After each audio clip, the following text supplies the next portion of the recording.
Hello, bookish friends. Welcome back to Amanda's Bookish Adventures. And today is my July book haul, part one. I'm not kidding. So, we're on July 19th, and I have so many books to already talk about, and I still have so many books coming. I think I have three or four, and I'm like, I can't, I can't. So, I'm going to talk about the books that are already here in part one and then go from there. Plus, we had Prime Week. I only bought two books off that, so the rest are pre-orders and sequels and stuff like that. So I will show you the sequels. I won't go into the descriptions because one, I have not read the books and I don't want to be spoiled, but two, I just been hauling sequels even though I haven't read the series. So we have Onyx Storm by Rebecca Yarros. So I wasn't gonna buy this. I have Fourth Wing for Kindle, and then I saw they were restocking the sprayed edges for book one and book two, and we still have the sprayed edges for this, so I pre-ordered the restock for that. I don't know if this, even though I hauled, I think this last month, I don't know if this is a continuation to the spell shop, but we have the Enchanted Greenhouse. Look at those sprayed edges, but look at that cover. So even not, it might be a companion, but you'll hear about it anyway from my, I think it's a continuation. I'm double checking, but you'll hear about it in my August reset on reading. And here is the last, well, not the last sequel, but here is the last sequel. This is the ending of the series. I own book one, book two, and book three, and I have the entire sprayed edge edition, so I really want to crack into those because I've not been spoiled for them, and they've been promoting this like crazy, so I would definitely want to get on it to see what the hype is, and I have a feeling I'm just really going to love it. I do want to talk about a book that I got beginning of July that I've already read. Wasn't on my TBR, but it's okay. So I read first The Night Prince. I wanted to say The Cruel Prince by Holly Black. I did. The Night Blood Prince by Molly X. Chang. I have one of her books up there on the shelf and I haven't read it. Sprayed Edges. I'm going to say 5 stars. It is brilliant and I can't speak enough about it. Two princes, one prophecy, a fate she cannot outrun. The night Faye was born, a prophecy was made. She'd one day become the empress of all empresses. Torn apart from her family, the child raised into the palace to one day marry the crown prince of the most powerful empire in the land, Faye has only ever known loneliness. When the opportunity arises to seize her own destiny for the first time in her life, Faye sets out to hunt a legendary tiger. Knowing it might cost her everything, she doesn't expect it to fall under the mercy of Yenzi, the beautiful runaway prince from a rival kingdom blessed by the night, harboring a dangerous magic and capable of commanding an army of deadly vampires. Yuzi could be the key to Fang gaining more than just her freedom. But to outrun destiny, Faye must spark a wave of events that will change the world as she knows it. Torn between two princes and a plagued by nightmares of bloodshed, she can find that stars might be more than inescapable and more irresistible than she's ever considered before. I I remember in the vlog I was like, "Oh, I hope this is not going to have a companion or a sequel." That book needs a sequel. This should be a movie. I'm not even joking. Should be a movie. Now, this book was ordered last month and it finally arrived. We have The Lady of the Lake by Jean Mackenzie. Menzies or I want to say Mackenzie's, but I don't know. So this book is from the UK, and I tried to get it from Amazon here, and it wasn't having it. I was trying to get it off Kindle to save me some time. Wasn't having it. When Lady Vivian leaves the lake of the far north, for the splendor of Camelot, she knows her destiny. Her father had planned for her to capture the prince in hand of the young Prince Arthur, to bring her family riches and glory, but it's Arthur's sister Morgana who captures Vivian's eye. Fierce and headstrong, Morgana sees another path, when she and Vivian can carve for themselves in the world built for knights and kings. Now everything has shifted and changed under the guidance of the court sorcerer Merlin.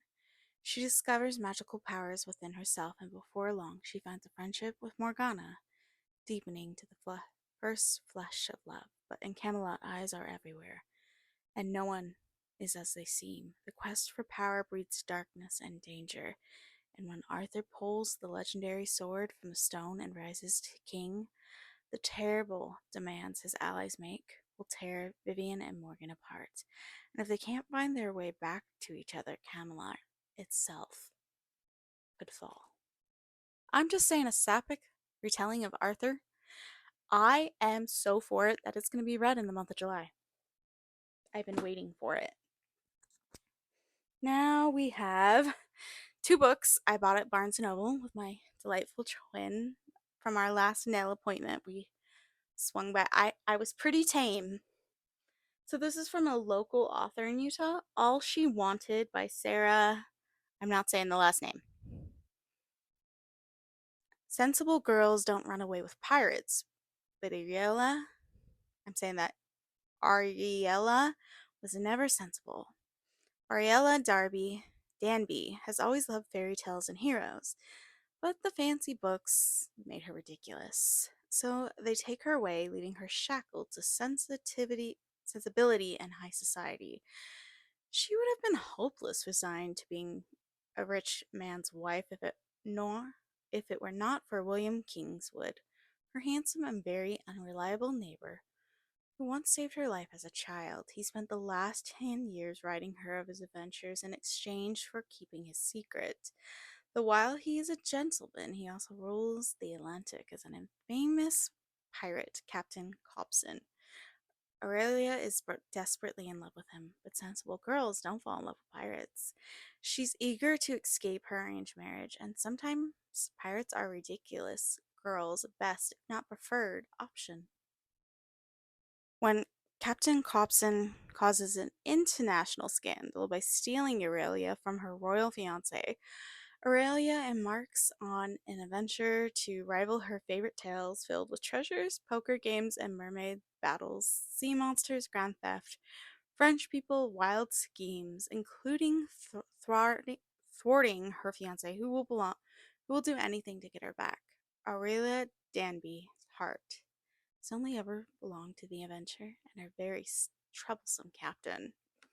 I am so excited to read this, and look at that cover. Isn't that beautiful?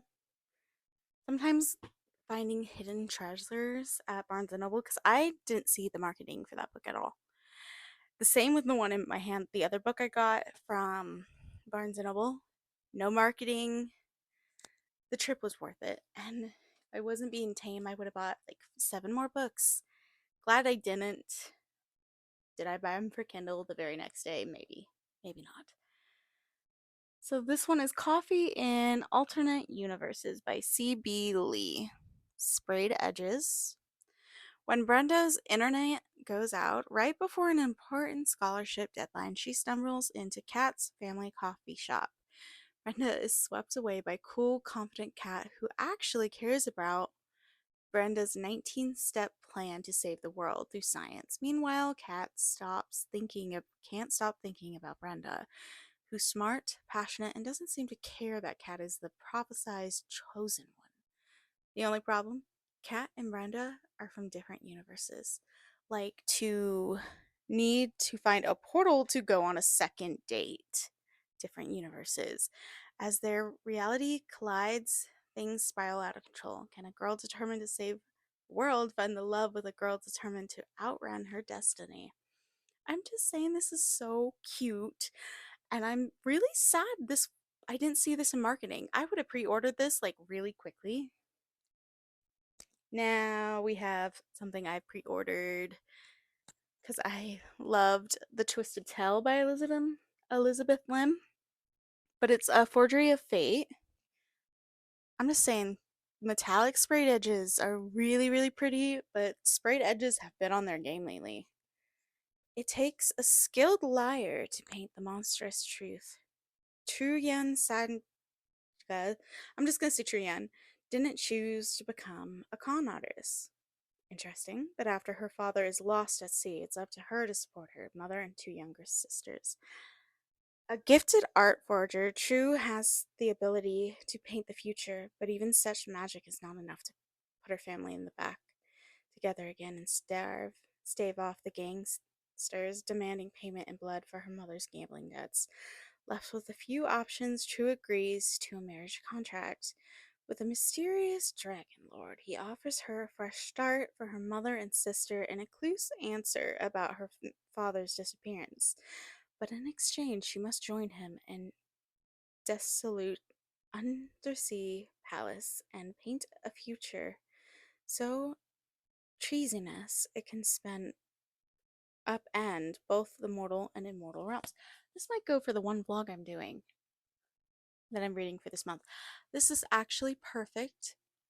Sprayed edges are perfect. I'm actually excited about all these books to the point, even though I am in a reading slump, I'm gonna have to start cracking on some reading and finish this year out strong because I've already started pre-ordering for next year.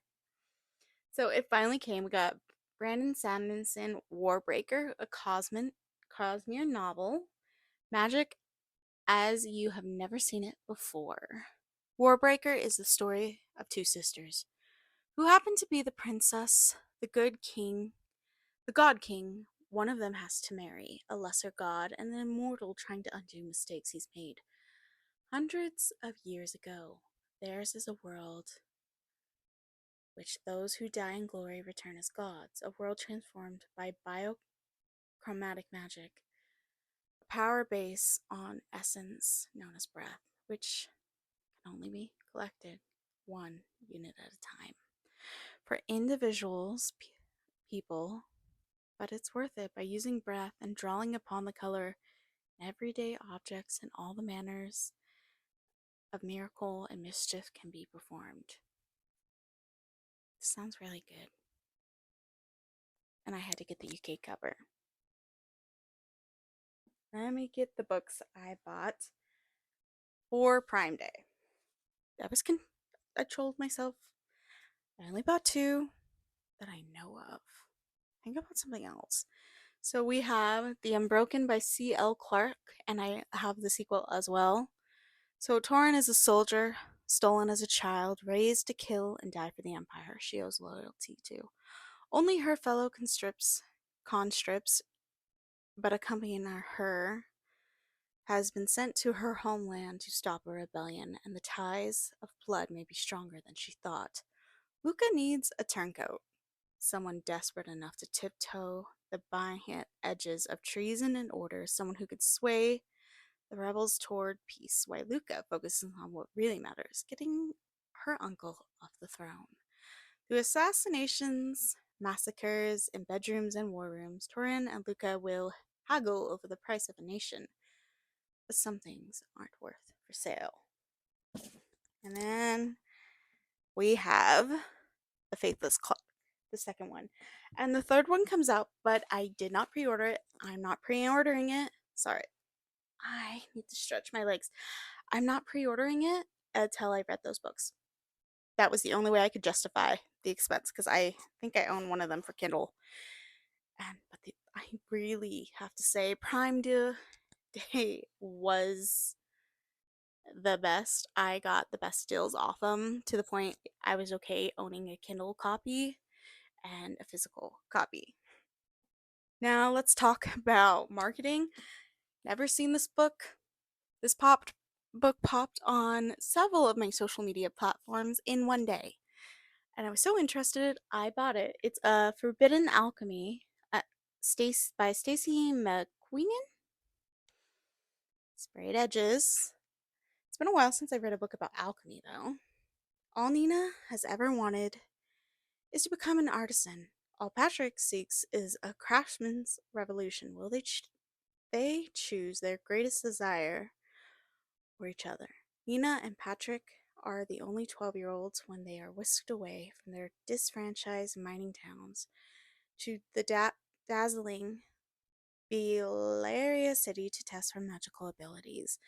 Nina's lifelong dream is to become an artisan, a powerful elemental mage who can fulfill the city's grand ambitions, while Patrick just wants to only reunite with his families of the craftsmen in the mines. Together, they discover a devastating secret: artisans aren't born, but chosen.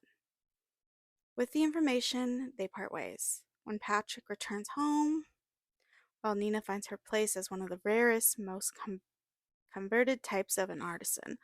While a craftsman's revolution ignites years later, Nina's captured by Patrick's rebel of a group, and he hasn't forgotten her. In fact, he needs her help for a mission that could shift the tides against Bellaria City, and she reluctantly agrees to aid him, battling the sparks between them.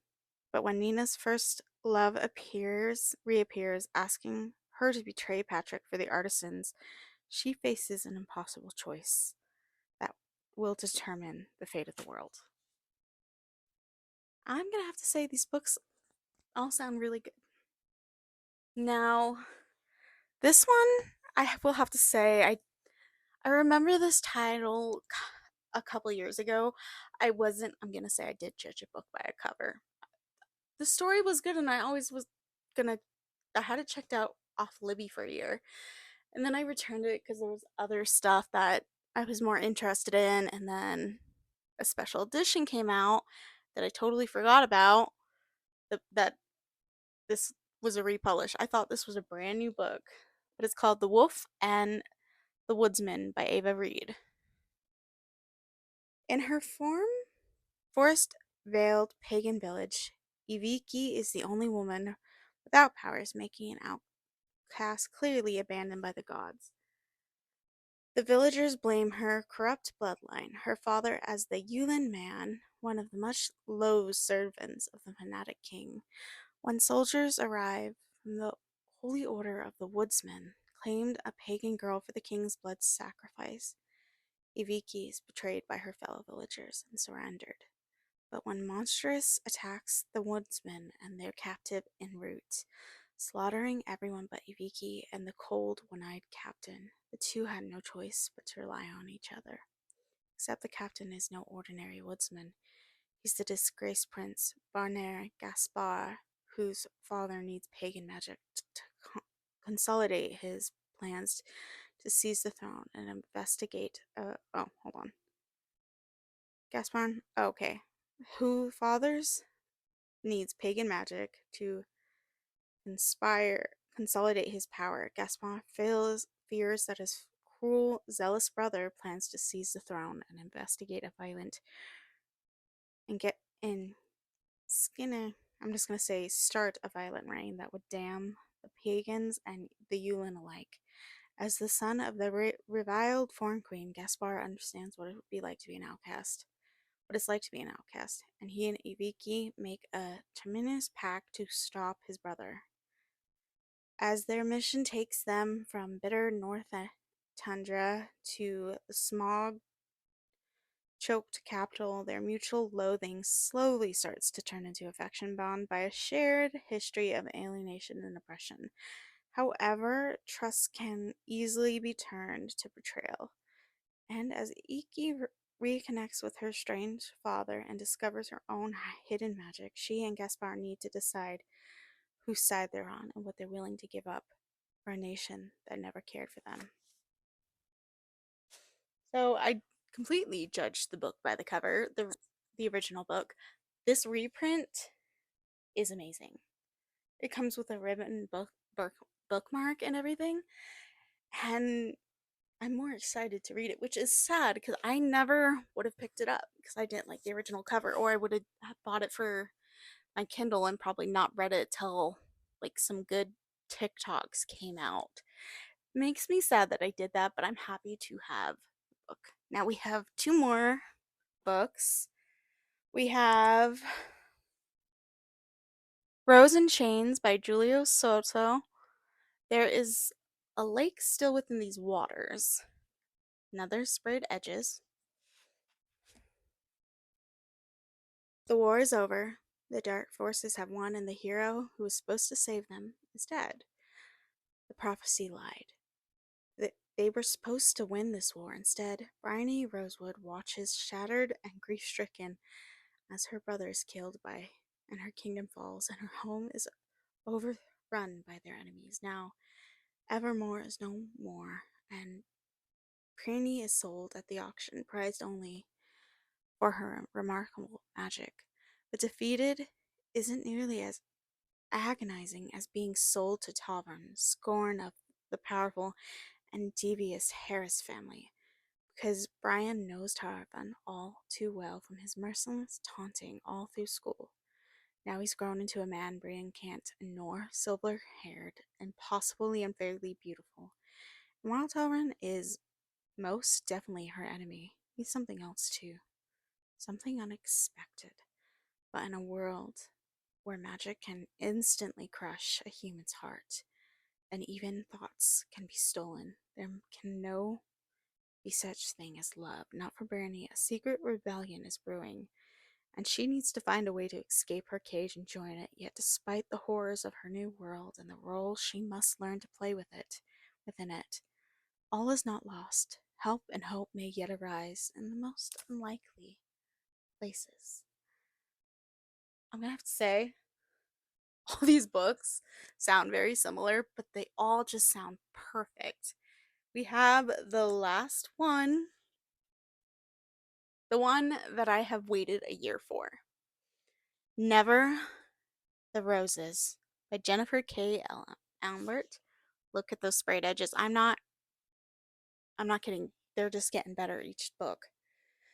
All she wanted was one look at the end at the library of her greatest enemy, and after a lifetime of being wielded against each other, they finally meet.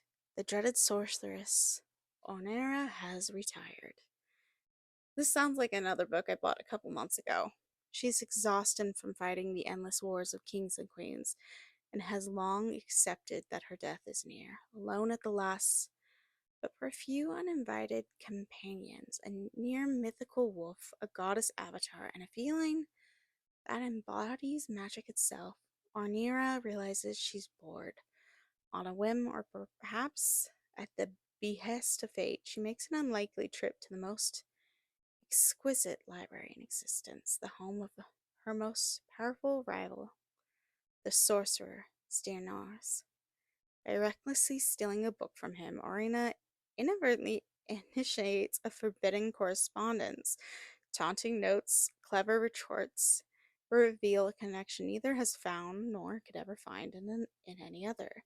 But when Honora soon learns that Sternaris is bound to a vile king is tasked with waging war on the queen she once served, a relationship with him is far too dangerous to pursue.